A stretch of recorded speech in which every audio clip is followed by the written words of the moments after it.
Ladies and gentlemen, welcome to the National Timely Action Hour. This is the show where we talk about everything from comic books to action figures and everything in between. My name is Aidan, and I hope that you're doing well today. Oh, Todd McFarlane, you know exactly how to get my money, because not only are you a talented artist on series such as The Amazing Spider-Man and your own series Spawn at the comic book publisher that you co-founded with your friends, Image Comics. Not only are you the owner of McFarlane Toys, a toy company that specializes in boutique action figures for people ages 12 and older, but you know exactly what characters and what designs to make action figures about, because you have the license to make action figures, or at least your company has the license to make action figures based off of the characters from DC Comics, resurrecting the DC Direct line that Mattel had back in the 2000s. But boy, oh boy, Mr. McFarlane, have you won my heart with this one, because today, ladies and gentlemen, we are going to be doing an unboxing and review of the McFarlane Toys DC Direct Golden Age Wonder Woman, baby. Let's fucking go! Yeah! That's what I'm talking about! So, some of the last couple of action figures that I've unboxed and reviewed are DC Direct McFarlane Toys Golden Age figures. We have Superman and Green Lantern.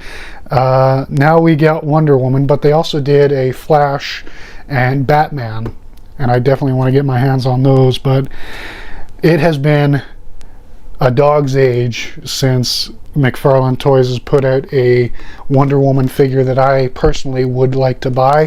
This is my first fully articulated Wonder Woman figure, even though I've been a fan of the character since I was a little boy. But I am rectifying that by getting the OG, the version of Wonder Woman that first appeared in All-Star Comics number 8 back in December of 1941, created by Dr. William Moulton Marston and Harry G. Peter. Wonder Woman then starred in Sensation Comics with Sensation Comics number 1 up until that anthology series was canceled, during which time she also got her own Wonder Woman series, which has been published consistently since 1942. Late 42 or early 43. Please correct me in the comments if I am wrong, and I do apologize if I am wrong. It's been a while since I've looked at my Wonder Woman collection. But while you're in the comments, if you're new to this channel and want to check out more, please suggest any videos you'd like to see in the future. I review comic books, action figures, movies, and video games. So leave a comment telling me any sort of related content you would like to see. And if you're new to this show and enjoy this, please subscribe and ring the bell to be notified when I post new videos, and share this with your friends if they're interested in this sort of content. And if you enjoy this video, please hit the like button, and if you didn't like the video, I do apologize that I wasted your time, but you can hit the dislike button. But yeah, let's crack this baby open. But first, let's get a look at the actual packaging, because I think it's really cool. It's different than the normal packaging. So we have the DC Direct logo, name of the character, registered trademark for DC Comics. I spent $32.99 plus sales tax with Canadian, and ages 12 plus, includes exclusive comic book English language. Cool. Yeah, so it's a reprint of Wonder Woman number 1. But yeah, let's crack her open, take a closer look, and give you my initial thoughts. Just looking at the figure from inside the bubble, she looks fantastic, but once I get my hands on her and get to actually examine the sculpting and color and painting, let's see how that turns out. So now that we have the figure out of the box, let's take a closer look at her. So here she is, standing tall and proud, and my oh my, is this a gorgeous, gorgeous figure. The musculature alone is spectacular. Her leg muscles, her arm muscles, her back muscles, just everything about her is fabulous. Her hair looks great. This is her original costume, including the high heels. We get the bracelets of submission, tiara, costume with the skirt. And I like how they have the subtle blue washing in her hair, like how they used to color comic books for newsprint. Now it's on, you know, glossy paper. But yeah, overall, I think for the sculpting and the colors, the paint, excuse me, I have to give those, you know, the top tier points. I have a rating of 1 to 10, 1 being a crappy figure, 10 being spectacular. So far, she is an 8, but we gotta check the articulation just to be sure, because otherwise that's gonna knock her down a few points. But so we have the head turn. She can turn her head 360 degrees. Her head hinders her from looking up, but looking down very well. There's a rocking of her head. Oh, and she also has butterfly joints, so that's going to help with the arm articulation, which is a bonus for her in the pointage department. But you can move her arm fully around. There's a cut at her bicep, so you can spin her arm around fully. And we have double jointed elbows, so she can bend her forearm, excuse me, very well. And there is a joint at a ball joint at her wrist, so you can bend it, spin it, and yeah, that is very good. Then there is the abdomen movements, so you can spin her around fully, move her abs up, and there's a bit of an ab crunch, but her dress does have a slight hindrance to that. But and also for the leg articulation, but that's fine, it's part of the costume, so I'm not going to knock them down any points. But you can move her legs forwards and backwards. There's no thigh swivel, but she has double jointed knees, and she also has a ball joint at her ankle, so you can move her ankle forward and backwards, spin it around, and slight motion there, but not too much, which is fine. Oh, you're right, she can also do the splits slightly, but hindered slightly because of her skirt, which is fine. But those butterfly joints really help with the arm movement. And for accessories, she comes with some extra hands. We have hands that are like this, and we have so her left hand out of the box is fisted. You come with a right fisted hand, and she's got like a grabbing hand for her right hand already in the box, already attached, so you get an extra one of those. But yeah, there's the shell with the extra hands. And let's take a look at the trading card and comic book, which are included in this.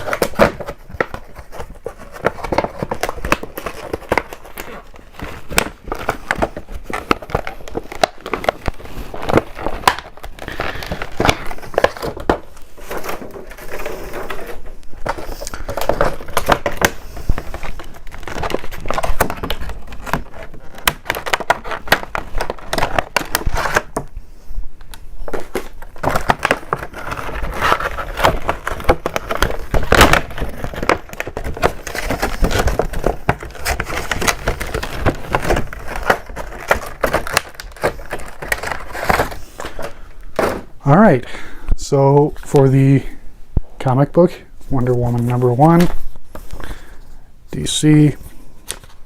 But yeah, this is just a reprint of her first solo titular series. Like I said, this was not her first series. That was Sensation Comics. Nor was this her first appearance, but it retells her origin story, and it has the main story for Wonder Woman #1. We also get advertisements for other McFarlane DC Direct figures like Superman, Batman, the Joker, and the Flash, and the movie version of Wonder Woman. And then we have an ad for the Absolute Wonder Woman series. And we get a who's who for the characters who are featured in the actual story. But yeah, this is awesome. I already have the Golden Age Wonder Woman omnibuses, but having an actual reprinted copy of Wonder Woman #1 is really nice. And I don't have to be as gentle as with an original, but I'll still be gentle with it. But let me move that over here. Put that on top of that. But she also comes with a stand and a trading card.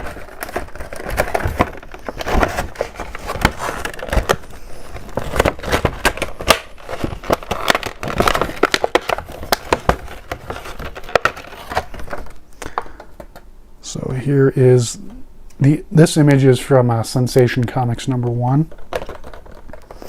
And we get the read up. Pause if you'd like to read it. And then for the stand, we just get a regular DC Direct McFarlane Toys stand, but you know, it is, you know, low key but classy. And there's a peg hole. Oh, cover that up. But there are peg holes in her feet, so et voila. Which reminds me, I should brush up on my French. But yeah, so now let's cut back to my desk and do everyone's favorite part of this video, where I do size comparisons with other figures. Alright, so here Diana is standing next to her friends Clark and Alan from the JSA, and because Wonder Woman is sculpted to have really high heels, she is taller than them, but without the heels I'd say she's the same height as both Superman and Green Lantern. Lantern is sculpted is, you know, maybe slightly taller, although I don't think that that is canon, but that's just the way it's sculpted. Then we also should put her next to a couple of women to make sense. I mean, I don't have a lot of female action figures, so the comparison is limited, but I want to bring out the two most prominent ones there. And those are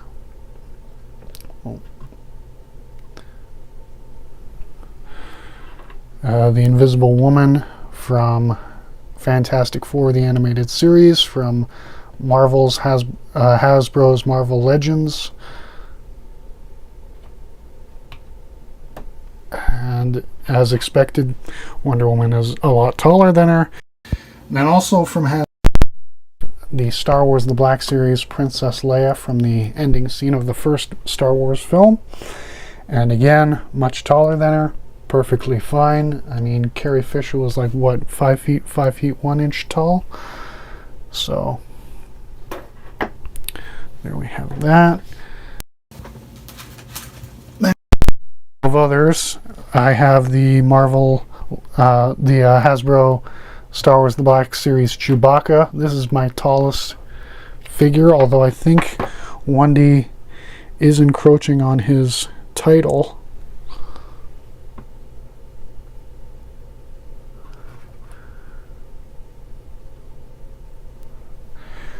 Oh, no. Chewie is still slightly taller. But here she also is next to the Marvel Legends Iron Man Model 1.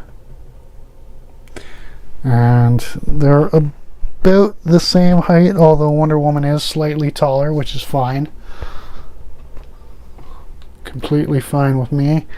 And jeez, this is why you need stands to stand up the frickin' figure. Also, it doesn't help that she's got high heels.